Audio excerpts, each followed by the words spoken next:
Et quand je dis ne pas les mettre en échec, en veillant à la lisibilité, donc la lisibilité c'est un terme 100% au cœur de notre travail, qu'est-ce que j'entends par ne pas les mettre en échec? Mais je vais vous donner une anecdote très simple et vous allez comprendre tout de suite de quoi je parle. Quand je suis rentrée chez Bayard, il y a il y a 10 ans,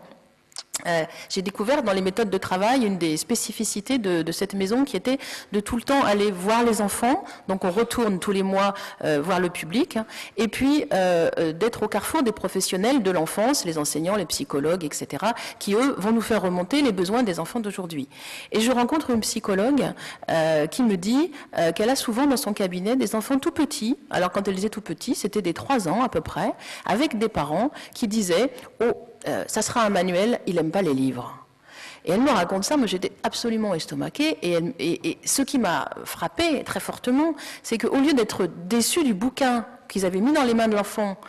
parce que manifestement, si l'enfant s'en détournait, c'est que le livre n'était sans doute pas bien fait, ne l'accueillait pas bien, voire inadapté à sa tranche d'âge, que sais-je, ils sont déçus de l'enfant. Et là, c'est là où notre responsabilité, elle est fondamentale. On ne peut pas se permettre, c'est ça que j'appelle ne pas les mettre en échec. C'est ça qu'on a en tête, j'allais dire matin, midi et soir. C'est que c'est beaucoup trop grave si ensuite un enfant déjà est catalogué, et si au lieu de fabriquer ce cercle vertueux de confiance en soi, qui va faire que l'enfant va se sentir drôlement à l'aise et drôlement bien dans l'écrit, et drôlement valorisé, et donc aux yeux de ses parents aussi, si c'est l'inverse qui se produit. Au lieu de se dire le bouquin qu'on lui a mis dans les mains est nul, il pense que c'est l'enfant qui est nul, c'est vraiment juste impossible. Voilà.